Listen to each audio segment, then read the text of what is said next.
Well, our international affairs commentator Doug Herbert joins us. Doug, first I want to start off with Vladimir Putin. He's calling this a special military operation. It's all going to plan, but the reality is quite different, isn't it? The reality is it's not going to plan anything but. The reality is that Vladimir Putin's military campaign has been stymied in its early hopes of a swift victory, a sort of cakewalk across Ukraine and a quick conquest that he could sell to the Russian people and have a quiescent Ukraine under Russia's thumb. The reality is is following a very disturbing pattern, very similar, almost a cookie-cutter blueprint of what we saw in the devastating military campaigns Russia waged in Grozny on Russian soil in the Russian Federation, in Chechnya, during over 2 wars, and also in Syria, in Aleppo, famously.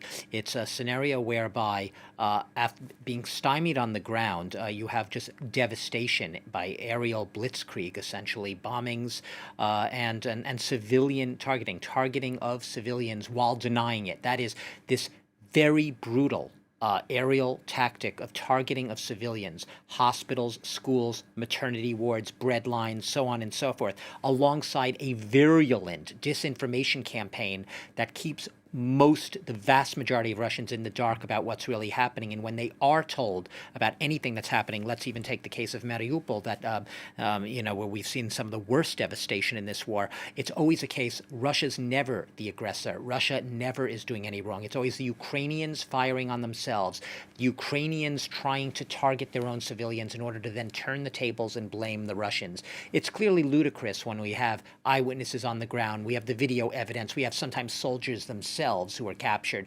talking about the brutality of what they themselves have been doing.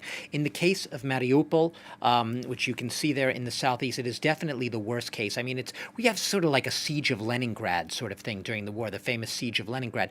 You've had to date 3 schools bombed, devastated. You have had a hospital, a maternity ward. You have thousands of civilians literally crouching in shelters, unable to escape, the vast majority of them, through these so-called humanitarian corridors. Yes, a few thousand, by some estimates, have managed to get out before they were officially set up. But the cynical tactic of Russia has been you set up these humanitarian corridors, the shelling begins almost immediately. Civilians trying to escape are shelled, at the risk of their lives, along these corridors, and then Russia accuses the Ukrainians of preventing the civilians from being able to get out. So it's literally the most cynical wartime tactic you could have. Corridors to let civilians escape, then turning the tables and accusing the adversary of preventing their own civilians from getting out. You were mentioning that most Russians are in the dark about what's happening because of Russian propaganda. How has Putin's narrative changed in the last month? Not an iota, absolutely not a letter, not a word. If anything, it has gotten more determined, more bitter, more angry, more rageful, more grievance-filled, and more paranoid. Let me just bring up a few of his quotes here, where this was in his speech yesterday, which we widely reported on. We're always saying we can't read Putin's mind. We don't have to read Putin's mind because, look, he himself gives us telegraphs, gives us a window into exactly what he's thinking, what he's saying. So I'm going to actually start with the very last quote there. The collective West wants to use its 5th column to strive to achieve its aims. What is the 5th column? The 5th column are Russians living geographically in Russia, but Putin says they may be living in Russia, making rubles for their income, but their mentality, their spirit, their minds are in the West, the foie gras eating, the French Riviera visiting West.